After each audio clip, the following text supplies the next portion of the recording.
Sometimes the news from our nation's capital is so strange it doesn't seem real. This may be why the satirical Christian news site, the Babylon Bee, has found such an audience.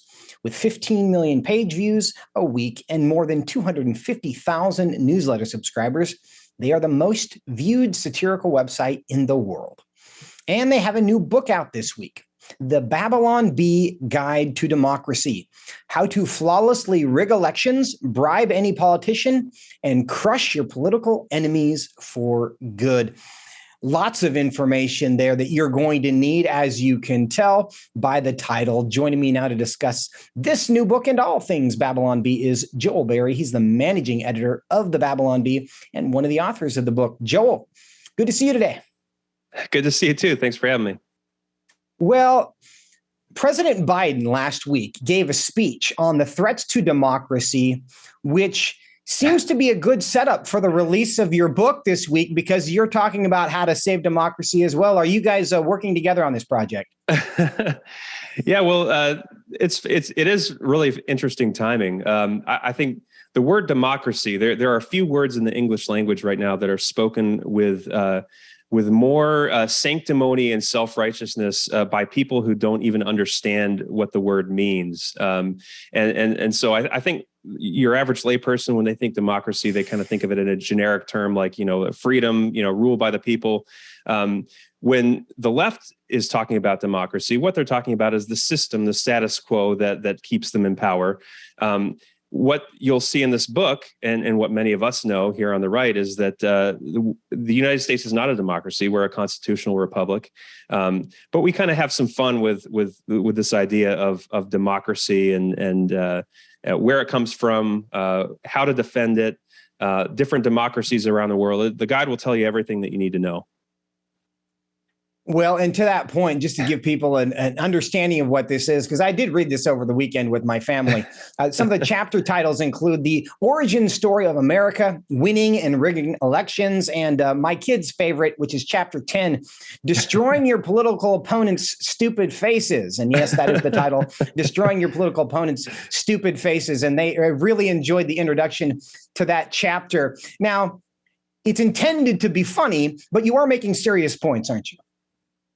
Yeah, I think one of the, some of the feedback that I've been pleasantly surprised by from people that have read it so far is that, this book, obviously we have a point of view. We're conservatives, we're Christians, but this book does kind of, it points its cannons in all directions. It does talk about the partisanship, the division, the hatred that we have for our political enemies, oftentimes, whether we're on the right or the left. And we do skewer libertarians in here a little bit as well. But I think we're all in the same boat. This is a crazy system. It's fueled oftentimes by media and social media outrage. And if you are not paying attention, if you're not careful, it's very easy to get caught up in that kind of that outrage machine, the division that we see in our country. But if you step back and really, get to know your neighbor and talk to your neighbor in person outside of the internet, I think that we're not as divided as people might think. Yeah, I think you make a good point that's one of the things that the traditional media outlets, the corporate media on both the left and the right, are kind of discouraging right now, is giving people the benefit of the doubt, because it really is profitable to just mock and ridicule people who disagree with you. And it encourages the polarization that I really think is unhelpful for our country and our democracy, however you want to define that. But to that point, I want to dig into the kind of the heart of the points that you're trying to make. And President Biden, again, last week made this speech about saving democracy.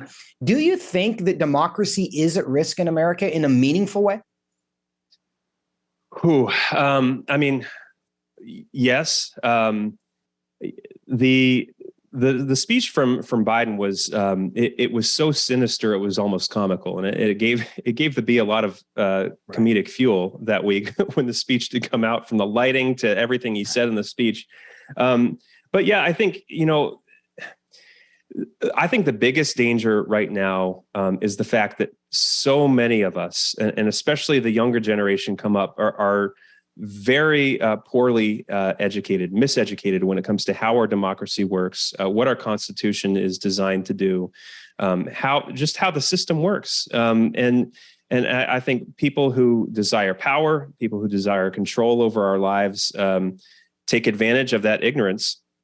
And if we're not careful, we are headed for a dark place if we're not willing to speak out, if we're not intentional about educating our children, and being active in the political process, not in a partisan way or in a way that a lot of people are involved in it, like it's almost like a competitive sport, but from a standpoint of standing for principle, speaking truth, and fighting for the next generation. It's really important. If we're not very intentional and if we're not outspoken, these people in Washington that are a part of this corrupt system, they will do whatever they can get away with.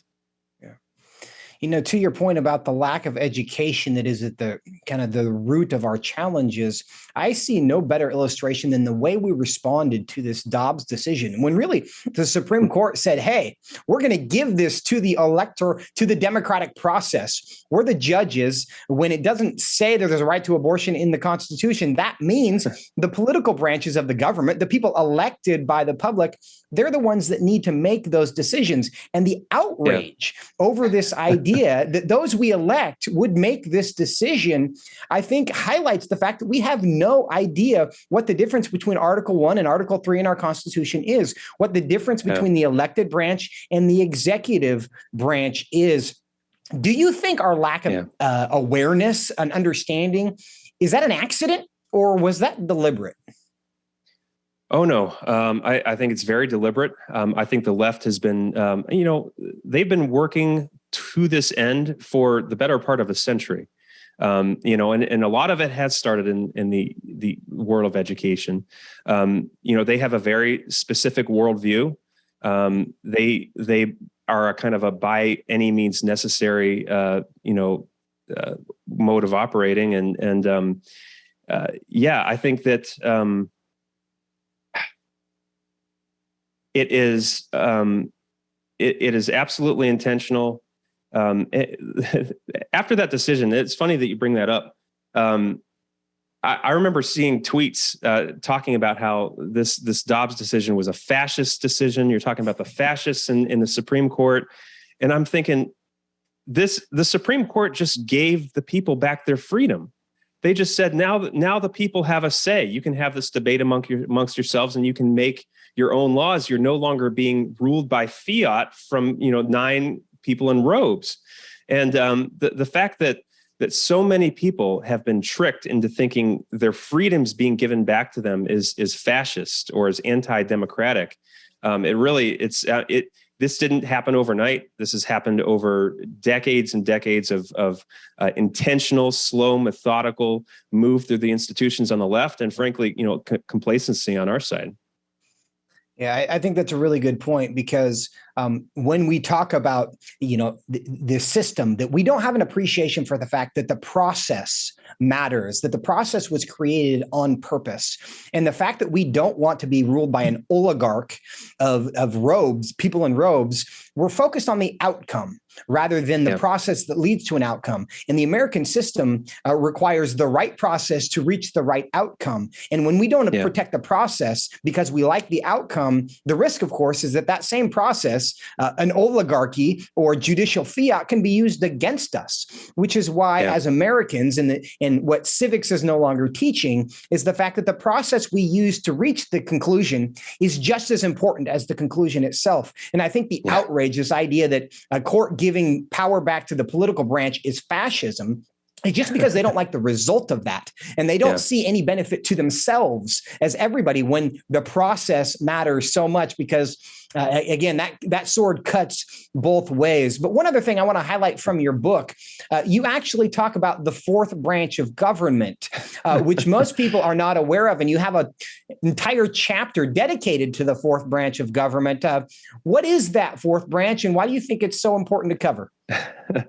Yeah, we call the fourth branch of government in the book is the corporate branch. So, this might rile some libertarians up a little bit, who often talk about leaving corporations alone. Private corporations need to be allowed to do their own thing. But we're in kind of this weird, brave new world now, where corporations have become so incredibly powerful.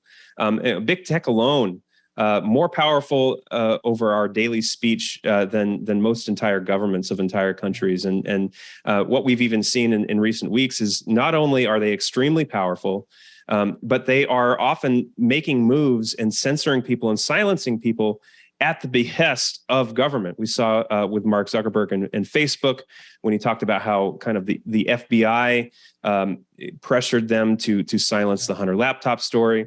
I think we're seeing it with Twitter.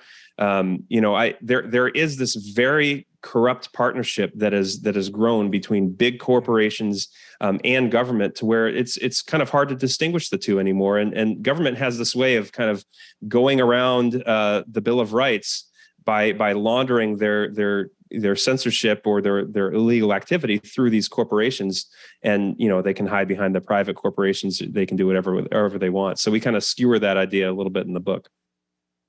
We're talking to Joel Berry from the Babylon Bee. And Joel, to that point, earlier in the program, we talked to Liz Murrell, who's the Solicitor General from the state of Louisiana, because Louisiana and Missouri are doing investigations into this. They have lawsuits specifically targeting this relationship between the tech companies and the White House. But are you guys still banned by Twitter? Yeah, our account is still there, so you can look up our account on Twitter and find it. But we haven't tweeted since the beginning of the year, so we're still locked out. And Twitter has given us a way to come back on. So in order to come back on, we have to click a little box saying that we have engaged in hate speech. And our owner Seth Dillon, God bless him, he said, we're not doing that. We're not going to bend the knee to these guys and their ideology. And so Joel, we will no longer tweet. Remind people the origin of your ban and what hate speech you have engaged in. Yeah, well, so Rachel Levine, the assistant HHS secretary, who is a biological male, transgender female or transgender woman, USA Today had named Rachel Levine their Woman of the Year, and we thought that was really funny. And so we just kind of mischievously decided to create our own award, and we named Rachel Levine our Man of the Year. And so we tweeted that out, and I think it got mass reported. Twitter took the tweet down and locked us out. We haven't been back since. Now, we saw this week the news that 25% of registered Democrats believe that men can get pregnant. How many of them do you think are on staff at Twitter? Yeah, quite a few of them. Twitter is a weird animal. It's doesn't seem to be a particularly well-run business. It's not making a lot of money. But what it does have is a lot of power over over speech in the public square. It has a very rigid and narrow ideological bent, and it has kind of this partnership with the government and with big media to craft narratives and to change narratives.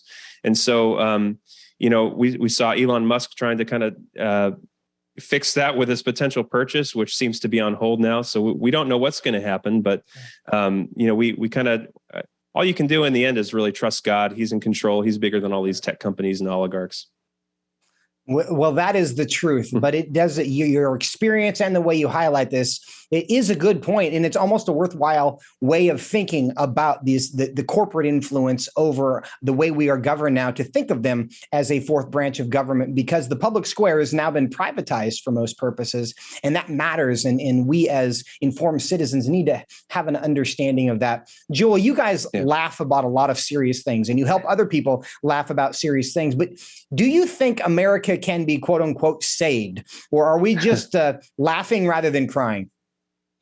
Ooh, that's a good question. I don't know. I mean, things obviously don't look good now.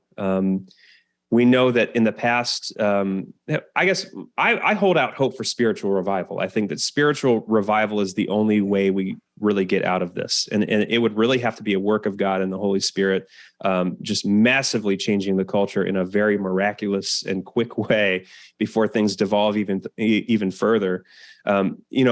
But it's also possible that things are nearing an end, and we're kind of like, as Andrew Klavan likes to say, laughing our way through the fall of the Republic. And I think it's important to be aware of that possibility and be aware and remember that our kingdom is not of this earth. Our kingdom is a spiritual kingdom that will never be overthrown. Christ is on the throne, and even if things seem really bad and get worse in the short term, we know where things end up in the long term. We have that living hope through Christ, and so that's something that I think we always have to hold on to through these battles as we continue to stand up, speak the truth.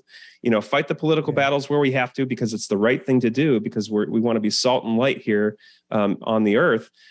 Keeping that perspective that regardless of whether we win or lose, Christ is on the throne. We have to always remember that. That's a great point to end on. Joel Berry of the Babylon Bee. The book is The Babylon Bee Guide to Democracy: How to Flawlessly Rig Elections, Bribe Any Politician, and Crush Your Political Enemies for Good. You will enjoy it, friends. Go get it. Joel Berry, thanks so much for your time today. Thank you so much for having me. Appreciate it.